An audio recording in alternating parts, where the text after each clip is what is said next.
rien. Et ça ne signifie rien. Objection Votre Europe, l'émission qui renvoie les idées reçues d'où elles viennent, avec Vincent Couronne. Chaque semaine, dans Objection Votre Europe, on vous propose d'analyser et de déconstruire les préjugés et les idées reçues sur l'Europe, avec la participation de Tania Rachaud. Bonjour Tania. Bonjour Vincent, bonjour à tous. Cette émission est réalisée par Lucien Henriol et coordonnée par Camille Bloomberg. Cette émission est préparée avec l'aide de Flavie César et Sarah Caddy. Vous pouvez retrouver cet épisode et tous les autres sur le site internet des Surligneurs, celui d'Amicus et les plateformes de podcast. L'Europe. Je dis qu'il faut rompre aujourd'hui avec l'espace Schengen, parce que la libre circulation des personnes, c'est joli sur le papier, sauf que ces dernières années, ça a surtout été aussi la libre circulation des terroristes qui sont passés de la France à la Belgique, qui sont passés de la Méditerranée et de la Grèce en remontant toute l'Europe centrale jusqu'à la France. Non, je pense qu'il faut d'abord mettre en place un opting out avec sur la Convention européenne des droits de l'homme, car en réalité, le Conseil constitutionnel, bien souvent, se fonde sur une interprétation, sur une jurisprudence de la Cour européenne des droits de l'homme qui, c'est vrai, dans beaucoup de cas, nous empêche de nous protéger des terroristes ou de les éloigner du territoire, ou nous oblige à leur accorder des droits à la vie familiale, par exemple, qui posent un souci majeur en termes de protection du peuple français. L'Europe. Vous venez d'entendre dans l'ordre Jordan Bardella, député européen du Rassemblement national, c'était le 4 mars 2019 sur BFM TV, et puis Marine Le Pen le 25 octobre 2020 sur RTL, Marine Le Pen présidente du Rassemblement national. Et alors, quelle est l'idée reçue du jour ? L'idée reçue, c'est que l'Europe empêche de lutter contre le terrorisme, qu'elle ne permet pas, à cause de la libre circulation, des défaillances de Schengen, ou même au nom des droits de l'homme, de prendre les mesures adéquates. D'accord, et d'où vient cette légende européenne ? Elle vient plutôt de l'extrême droite. On a entendu deux de ses principaux dirigeants, Marine Le Pen et Jordan Bardella, mais ce discours se retrouve aussi dans la bouche de la droite en quelque sorte. On a entendu notamment le député Guillaume Pelletier récemment, membre du parti Les Républicains, qui avait suggéré le 30 mai 2021 de sortir de la Convention européenne des droits de l'homme pour avoir clairement les coups des plus franches pour punir les terroristes. Mais ça s'arrête à ce niveau de l'éventail politique. La déclaration de Guillaume Pelletier avait provoqué une bronca dans son propre parti et, à vrai dire, sa position chez les Républicains est très minoritaire. Et Vincent, comment cette idée reçue s'est répandue ? Les attentats terroristes qui ont frappé la France en 2015 ont été une occasion toute trouvée pour les critiques de l'Union européenne, aussi bien que du modèle protecteur de la Cour européenne des droits de l'homme. Combiné avec la crise migratoire qui débute à peu près au même moment, l'argument devient des plus faciles à imposer, au mépris de la réalité des faits. D'accord, et pourquoi cette idée reçue plaît ? Bien comme souvent, un problème complexe, une explication simple, et qui a le mérite en plus d'être assez intuitive. Le lien entre immigration et terrorisme, l'absence de frontières, la perte de souveraineté, ces seuls mots sont devenus des lieux communs du débat public. Alors, est-ce que c'est vrai ou est-ce que c'est faux ? Eh bien, Tania, c'est plutôt faux. L'Union européenne est même de plus en plus engagée dans la lutte contre le terrorisme, et on le verra avec notre invité Gilles de Kerchove, qui est le coordinateur pour l'Union européenne de la lutte contre le terrorisme. Mais Tania, on le verra dans votre chronique tout à l'heure, il est vrai que la Cour européenne des droits de l'homme vient parfois jouer les troubles faits. Et tout de suite, l'édito d'Objection Votre Europe. L'Europe. Et puisqu'on parle de terrorisme, qu'est-ce qu'on entend exactement par là ? À l'origine, ce terme était utilisé en référence à la Révolution française de 1789. Victor Hugo, dans Napoléon le Petit en 1852, écrivait ceci, je cite, « À cette tribune, la guillotine a eu son orateur, Marat, et l'Inquisition, le sien, Montalembert. Terrorisme au nom du salut public, terrorisme au nom de Rome, fiel dans les deux bouches, angoisse dans l'auditoire. » Fin de la citation. Historiquement en tout cas, le terrorisme était un terrorisme d'État. Ce n'est que plus tard que le terrorisme était considéré comme pouvant être le fait d'une organisation politique. Les anarchistes sous la Troisième République, le TA au Pays Basque, jusqu'à Daesh et son macabre cortège. Le point commun de tous ces actes est la motivation politique. Mais petit à petit, on a considéré que ceux qui qualifiaient Le terrorisme n'était pas tant sa motivation politique que l'effet qu'il pourrait avoir, déstabilisation d'un pays ou encore intimidation d'une population. Ce déplacement dans ce qu'on considère comme étant du terrorisme nous dit plus en réalité de nos craintes et de nos faiblesses que de notre conception de la vie en société. Il y a terrorisme lorsque nous sommes terrorisés. Il faut donc faire la psychanalyse de tout un pays pour comprendre pourquoi des militants d'ultra-gauche du groupe de Tarnac ne sont pas considérés comme des terroristes lorsqu'ils sabotent une ligne TGV, alors que s'ils avaient prôné un islam politique plutôt que l'anarchie, eh bien, il en aurait été autrement. La notion de terrorisme a ceci d'intéressant qu'elle nous dit en creux ce qui nous fait peur à une période donnée. Quelle demain sera la cause qui nous fera le plus peur? L'Europe. On reçoit donc Gilles de Kerchove, coordinateur de l'Union européenne pour la lutte contre le terrorisme, une fonction créée après les attentats de Madrid de 2004 et qui est rattachée au Conseil qui réunit les ministres des États membres auprès desquels vous faites rapport de manière périodique, Monsieur de Kerchove, notamment ceux de l'Intérieur, les ministres intérieurs. Bonjour Gilles de Kerchove. Bonjour. Alors j'ai une première question à vous poser. Quelle est la mission exactement du coordinateur de l'Union européenne pour la lutte contre le terrorisme? Alors c'est une fonction assez inédite dans le système à Bruxelles, parce que j'ai la grande chance d'être relativement autonome dans mon fonctionnement. Et je crois, parce que c'est pas moi qui ai fait la proposition de créer ce job après les attentats de Madrid, mais je crois que la fonction est triple d'une certaine manière. Je pense que les chefs d'État et de gouvernement souhaitaient avoir quelqu'un qui avait une vue d'hélicoptère sur tout ce qui se faisait et qui était pertinent en matière de prévention et de lutte contre le terrorisme. Deuxième aspect, c'est faire des recommandations, d'essayer d'anticiper des problèmes qu'on n'a pas vus. Par exemple, j'ai beaucoup alerté tout le monde au début quand on a vu des jeunes partir en Syrie et en Irak, alors que certains États membres étaient encore dans le déni. Faire des propositions, c'est être aussi en rapport étroit avec les États membres pour essayer de relayer à Bruxelles les aspirations, les attentes d'Europe des États membres et dans toutes les communautés. Je travaille avec 6 communautés, avec la communauté du renseignement, de la police, des magistrats, des diplomates, des ministères des Finances, des ministères de la Défense, secteur privé et le monde académique. Et dernier élément, être un peu le visage de l'Europe pour personnifier ce combat contre le terrorisme. Alors du coup, est-ce que cette mission, c'est pas un peu mission impossible quand on sait que les États peuvent avoir parfois du mal à partager leurs informations, qu'ils ont des politiques très différentes et même des approches de la lutte contre le terrorisme extrêmement différentes. Votre prédécesseur, d'ailleurs, avait plus ou moins jeté l'éponge parce que il se sentait peut-être impuissant face à ces disparités. Est-ce que vous sentez, vous, qu'aujourd'hui, il y a une vraie volonté des États de se laisser coordonner en quelque sorte? Alors, je vais répondre aux 2 questions que vous formulez. La première, est-ce une mission impossible? Et 2, est-ce qu'il y a une volonté de coopérer? Est-ce une mission impossible? Pour être franc, quand l'idée de créer ce poste avait été soumise aux discussions à Bruxelles, j'étais sans doute un des rares à penser que c'était une mission impossible. Et le paradoxe a fait que Javier Solana m'a proposé de l'exercer 3 ans après son premier détenteur. Je ne dirais plus la même chose 14 ans après. Ce serait d'ailleurs un paradoxe si je suis resté 14 ans.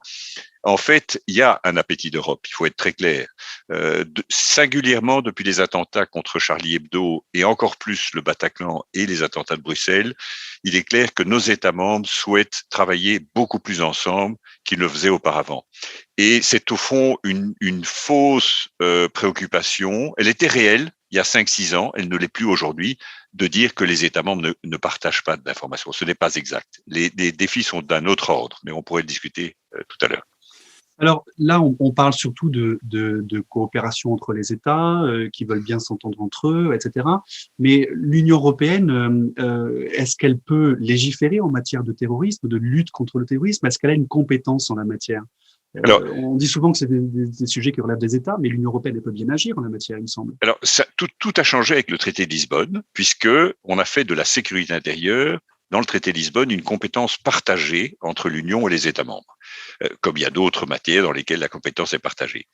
Alors, soyons honnêtes, aujourd'hui, le rapport, je vais pas dire le rapport de force parce que c'est une mauvaise description, mais enfin, la relation est plutôt 90% États membres, 10% Union européenne, mais néanmoins, l'Union peut utiliser ses instruments juridiques pour légiférer. Un bon exemple, nous avons adopté, enfin, le Conseil et le Parlement ont adopté une directive qui définit le crime de terrorisme. Par exemple, le fait d'aller à l'étranger pour le djihad.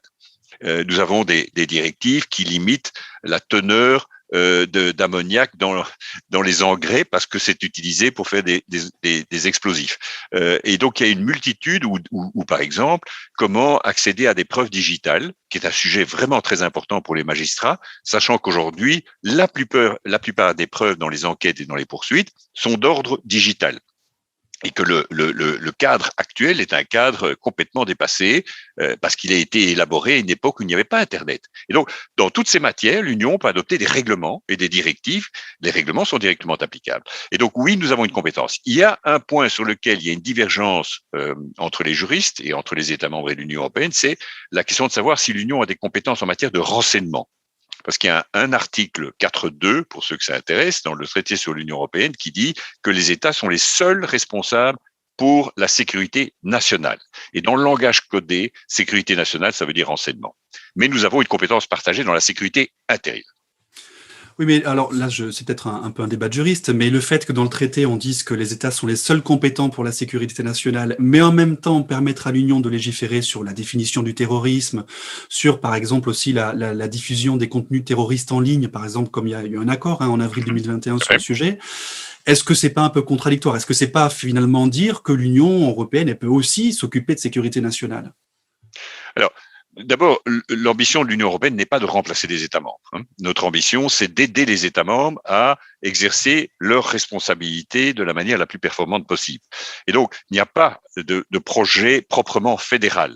Je dirais que quand vous regardez le traité de Lisbonne, d'ailleurs, la seule dimension fédérale, c'est la création d'un parquet européen. Mais ce n'est pour le moment prévu que pour la protection des intérêts financiers de l'Union européenne. Le président Macron a proposé d'étendre dès à présent ses compétences au terrorisme, mais ce n'est pas encore le cas. Et donc, ce que le traité prévoit, c'est effectivement la méthode communautaire pour l'adoption de législation, mais en gros, les agences, Europol, Eurojust, sont des agences de soutien. C'est pas un FBI fédéral qui se substitue aux polices nationales et qui applique un droit fédéral européen. Donc ça, c'est le cadre général. Maintenant, on peut faire beaucoup. Et je dirais que depuis les attentats de Charlie Hebdo et le développement d'un nouveau concept que nous appelons l'Union pour la sécurité, de Security Union, honnêtement, il y a un changement de qualitatif absolument impressionnant. Je suis dans l'Union européenne depuis 26 ans. Je suis bientôt à la retraite et ça fait 26 ans que j'essaie de construire l'Europe de la sécurité intérieure. Mais même, je n'aurais jamais imaginé en commençant il y a 26 ans, encore moins en commençant dans mes fonctions de coordinateur il y a 14 ans, le type de dossier que je traiterai aujourd'hui. Et donc, il y a une qualité aussi du travail qui a fortement évolué. Ça va, vous l'avez dit, sur la manière dont nous dialoguons avec les plateformes Internet pour réduire le contenu terroriste, le contenu de haine ou la désinformation, par exemple, l'accès aux preuves digitales, comme je l'ai dit, le mandat d'arrêt européen, qui est un produit absolument fulgurant, une véritable révolution copernicienne dans le domaine de l'entraide pénale. Et vous parliez justement du parquet européen, donc qui est entré en fonction il y a peu et qui a notamment commencé ses enquêtes il y a tout juste le 1er juin 2021. Est-ce que l'extension justement au terrorisme, c'est quelque chose qui vous semble envisageable? Je crois que la Commission est plutôt pour, mais certains États sont déjà assez réticents, notamment certains pays scandinaves. La France, vous l'avez dit par la voix d'Emmanuel Macron, est pour. Est-ce que c'est quelque chose qui serait envisageable et qui serait politiquement en tout cas, et qui serait utile pour lutter contre le terrorisme? Alors, est-ce faisable? Est-ce utile?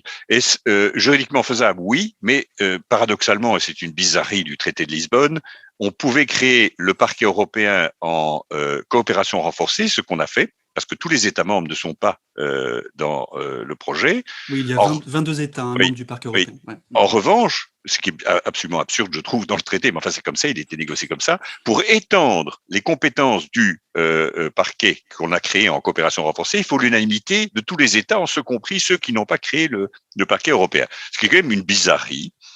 Et là, force est de constater qu'il n'y a déjà pas une unanimité d'État pour créer le parquet. Il y aura vraisemblablement pas d'unanimité des États pour lui donner des compétences en matière de terrorisme. Alors, est-ce souhaitable? C'est certainement une bonne idée. Est-ce une idée avec grande urgence? Peut-être pas en l'état actuel du terrorisme. Je dirais, quand on a été confronté à un Daesh qui pouvait projeter des tueurs en Europe, il y avait une dimension transfrontalière évidente. Aujourd'hui, le phénomène reste aussi transfrontalier, mais il est beaucoup plus endogène qu'avant. C'est plutôt l'acteur isolé qui est radicalisé par l'idéologie mortifère de Daesh et qui, avec des moyens du bord, un couteau de cuisine, une voiture, commet un attentat, je dirais, dans son voisinage le plus immédiat. Et donc, c'est certainement une bonne idée. Moi, mon point de vue, c'est qu'il serait peut-être sage d'attendre de voir comment fonctionne le parquet européen pour la protection des intérêts financiers. Et puis, et s'il fait la démonstration de sa valeur ajoutée, je pense que ce serait une bonne idée de l'étendre au terrorisme.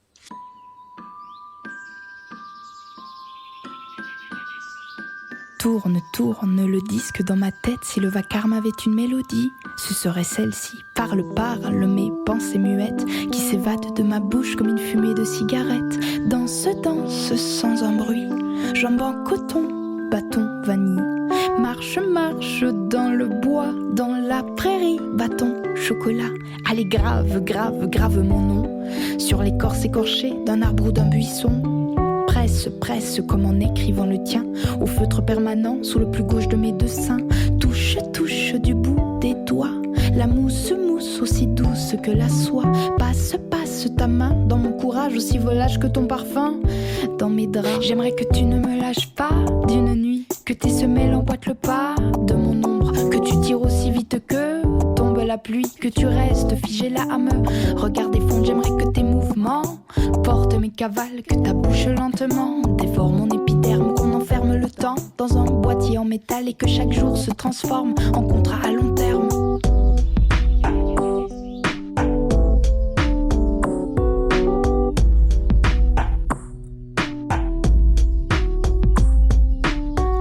Dormons dans les champs de tournesol, quand les jours se changent en nuit, que les abeilles deviennent lucioles. Rêvons, rêvons, rêvons éveillés, car c'est avec les yeux fermés que trépasse la réalité. Ne bouge plus, regarde-moi, me mettre à nu, me mettre à plat. Bête sauvage d'un porcelaine, j'ai un peu froid, pelage de reine.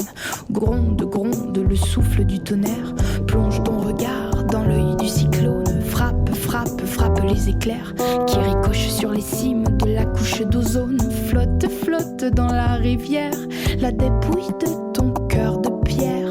Coule, coule mes chimères, enfermées dans une bouteille, jetée à la mer. J'aimerais que tu ne me lâches pas d'une nuit, que tes semelles emboîtent le pas de mon ombre, que tu tires aussi vite que tombe la pluie, que tu restes figé là à me regarder fondre. J'aimerais que tes mouvements portent mes cavales, que ta bouche lentement dévore mon épiderme, qu'on enferme le temps dans un boîtier en métal et que chaque jour se transforme en contrat à long terme. Tu es l'année sans les saisons, le piano sans le clavier, tu es le toit sans la maison, tu es l'échec sans le damier, tu es l'avion sans le pilote, la balle sans pistolet, la portée sans les notes, tu es le vœu sans le souhait, tu es la veine sans le sang, le sourire sans les dents, les poumons sans oxygène, tu es le taulard sans les chaînes, tu es le café sans la tasse, le pédigré sans la race, tu es l'album sans les photos, tu es le cri sans l'écho, tu es la tulipe sans pétale, le grenier sans poussière, le sud sans les cigales, tu es le repas sans dessert, tu es la fontaine sans la fable, l'écrivain sans la plume, le crime sans le coupable, tu es la musique sans volume, tu es l'enveloppe sans le timbre, la bougie sans la mèche,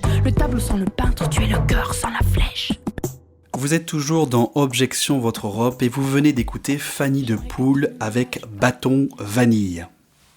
Et on retrouve pour cette deuxième partie Gilles de Kerchove, coordinateur de l'Union européenne pour la lutte contre le terrorisme. L'Europe, l'Europe, l'Europe. Et alors, du coup, vous parliez de ces terroristes qui viennent de Syrie ou alors qui agissent de manière parfois un petit peu isolée. Que répondre à ceux, notamment pas mal de responsables politiques, qui disent que l'espace Schengen empêche de lutter contre le terrorisme en ne permettant pas de protéger les frontières, tant intérieures que extérieures de l'Union? Alors, il y a d'abord une grande confusion. Quand on dit il faut supprimer Schengen, c'est une sorte de contradiction in terminis, parce que ce que les gens ne réalisent pas, c'est que Schengen, c'est un projet sécuritaire. C'est pas le projet de liberté de circulation. Le projet de liberté de circulation, il est dans le traité communautaire depuis longtemps, depuis l'acte unique. C'est une des éléments de la réalisation du marché intérieur. Mais pour pouvoir assurer la libre circulation, vous devez prendre ce qu'on appelle des mesures compensatoires pour éviter effectivement qu'il y ait une immigration non contrôlée ou une Europe de libre circulation des bandits. Et Schengen, ce n'est que ça. Et donc, contrairement à ceux qui disent qu'il faut supprimer Schengen, la vérité oblige à dire qu'il faudrait plus de Schengen. Et il faut en permanence développer les mesures compensatoires pour être toujours plus performant, parce que il y a des phénomènes qui évoluent. Il y a dans le passé peut-être une criminalité russe à la suite de la chute du mur de Berlin qui posait un problème dans le nord de l'Europe. Eh bien aujourd'hui, il y a des problèmes d'immigration avec des fortes poussées avec la crise syrienne par exemple. Et il y a effectivement le phénomène des combattants étrangers. Maintenant, soyons clairs, nous avons fait des progrès remarquables. On a modifié le code Schengen pour prévoir le contrôle systématique des Européens à l'entrée et à la sortie, ce qui n'était pas le cas auparavant. On est en train de nourrir les bases de données avec la biométrie. On est en train de développer des instruments extrêmement efficaces de reconnaissance faciale. Et alors là, vous aurez les gens qui vont dire attention aux libertés, on est en train de construire un système de surveillance globale très préoccupant. Et nous avons une agence, qui s'appelle Frontex, qui monte en puissance avec un corps de garde-frontières de plus de 10 000 agents que l'on peut déployer aux frontières là où il y a un problème, une faiblesse. Et donc je dirais que et nous avons développé le concept des hotspots qui est quand même assez extraordinaire. Vous avez des endroits où travaillent ensemble des représentants d'Europol, d'Eurojust, de Frontex, de EASO, qui est l'agence pour le traitement des demandes d'asile, avec des officiers nationaux, de la biométrie et l'accès aux bases de données. Et nous sommes enfin, dernier élément, en train de prévoir l'interopérabilité des multiples bases de données que nous avons développées au cours des 20 dernières années. Et il sera possible aux gardes-frontières, en un clic de souris, de vérifier si quelqu'un est connu à travers son nom ou s'il a un faux nom à travers ses empreintes digitales ou sa photo, si cette personne fait l'objet d'une recherche ou fait l'objet d'un signalement dans une des bases de données. Je peux vous dire, c'est absolument extrêmement efficace ce système. Et dernier élément, on met en place de nouvelles bases de données, ce qu'on appelle la base de données ETIAS et la base de données entrée et sortie. Je pense qu'en 3 ou 4 ans, l'Union européenne, honnêtement, aura un système de contrôle des frontières qui sera extrêmement rigoureux, extrêmement rigoureux. Alors, tout ça est extrêmement intéressant et effectivement, vous dites que certains peuvent se craindre que ces différentes mesures portent atteinte à différents droits fondamentaux, notamment sur la protection de la vie privée, etc. Mais ceux souvent qui critiquent l'Europe pour son impuissance face à la lutte contre le terrorisme vont plutôt, en fait, sur un autre terrain, le terrain inverse, vont dire que justement, ce sont les droits fondamentaux qui empêchent, et les droits fondamentaux européens, la Charte des droits fondamentaux de l'Union européenne, la Convention européenne des droits de l'homme, qui est un texte à l'extérieur de l'Union européenne, je rappelle pour nos auditeurs, qui empêche véritablement de lutter contre le terrorisme. Est-ce que vous avez l'impression, vous, que les droits fondamentaux sont un frein à la lutte contre le terrorisme ? Absolument pas. J'ai été avant mes fonctions de coordinateur, co-rédacteur avec un superbe juriste français, Jean-Paul Jacquet, de la Charte des droits fondamentaux, de l'Union européenne. Et donc, c'est dire, j'y ai consacré un an de ma vie, combien j'y tiens. C'est très important. On voit bien que dans les pays hors de l'Union européenne où on viole les droits fondamentaux, et toutes les études le montrent, c'est un des ingrédients de la radicalisation. Et il faut être très attentif à ça. La discrimination dans les contrôles policiers, le risque de biais algorithmiques dans l'utilisation de l'intelligence artificielle, etc., pourraient constituer là aussi des facteurs de radicalisation. Je pense que ce n'est pas simple de procéder à un équilibre entre ces deux exigences, la sécurité et la liberté. Et on y est confronté tous les jours. Certes, à Bruxelles, il y a un souci particulier pour la protection des données à caractère personnel et le respect de la vie privée, les articles 7 et 8 de la Charte. Certains peuvent trouver que ça va trop loin. Parfois, moi-même, je m'exaspère de voir que le débat porte beaucoup trop sur la protection des données et sans doute pas assez sur la sécurité de temps en temps. Mais je trouve que c'est assez sain. Cette tension est assez saine. Et après tout, elle doit être tranchée au sein des parlements. C'est pas au gouvernement à faire cet équilibre. C'est aux parlementaires. Je dirais dans une société jeune, avec des gens jeunes qui aiment le risque, eh bien, on acceptera un peu plus de risques parce qu'on veut protéger ses libertés. Plus se fait que nos sociétés soient un peu plus vieilles et donc cherchent plutôt la sécurité et donc acceptent un peu plus. Nous avons le débat demain au Conseil des ministres sur le projet de législation de la Commission sur l'intelligence artificielle. Et la Commission a considéré que, par exemple, l'utilisation de la reconnaissance faciale dans l'espace public devait être fortement restreinte, de sorte qu'on n'ait pas une société de surveillance avec des caméras partout qui puissent détecter tout le monde à tout moment. Et donc, on va mettre des balises très strictes. Je pense que cet équilibre est important. Je pense aussi que l'Europe est un peu à l'avance des autres pays de la planète et que nous allons progressivement les inspirer. On voit par exemple en matière de protection des données un État comme la Californie qui essaye de s'aligner sur les règles européennes, et le commissaire Reynders à la justice est en train de négocier, après les arrêts Schrems 1 et Schrems 2 surtout, un nouvel accord avec les États-Unis, et la pression est forte sur les Américains pour qu'eux-mêmes fassent des progrès dans le sens de la protection des données. Alors, ça mettra du temps. Et donc, je dirais pas que c'est une tension simple à résoudre. Elle est présente dans tous nos débats. Est-ce qu'elle interdit la sécurité? Je ne le pense pas. Mais il faut rester attentif à avoir des équilibres pragmatiques et raisonnables. Une chose que je pousse beaucoup, ce qu'on appelle le privacy by design, c'est-à-dire qu'au lieu d'avoir un dialogue blanc et noir, on cherche à se mettre tous autour de la table et à faire discuter ensemble les responsables de la protection des données, les responsables de la sécurité et les techniciens, ceux qui peuvent développer des solutions technologiques. Et je pense qu'on pourrait atteindre beaucoup plus cet équilibre à travers des solutions originales de type technologique. Eh bien, merci. Peut-être qu'on verra dans quelques années ce privacy by design et cette influence européenne sur le monde en matière de lutte contre le terrorisme et de protection des droits fondamentaux s'affirmer. Merci beaucoup, Gilles de Kerchove, coordinateur de l'Union européenne pour la lutte contre le terrorisme. Et puis à très bientôt dans Objectif Votre Europe. L'Europe. Et sans plus attendre, c'est le moment de la chronique Droits de l'Homme, le Tania. Tania et les droits de l'homme, bordel. Aujourd'hui, vous allez nous parler de la Convention européenne des droits de l'homme, qui a parfois été présentée comme la charte des terroristes. Personne ne peut raisonnablement et sérieusement dire que la France est le pays des droits de l'homme.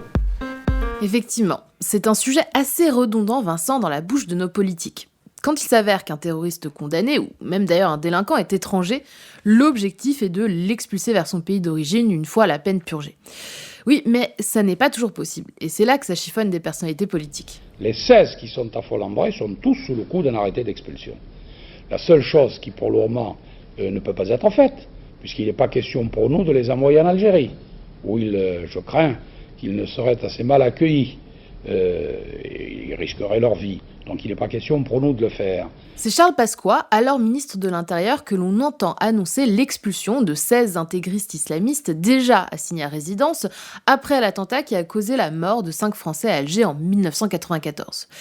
Mais il précise très rapidement que les ressortissants algériens ne seront pas renvoyés dans leur pays à cause du risque de torture qui y existe. Et cette considération, elle vient en réalité de la Cour européenne des droits de l'homme. Les juges de Strasbourg ont obligé les pays signataires de la Convention à ne pas renvoyer une personne dans un pays où elle risquerait un traitement inhumain ou dégradant.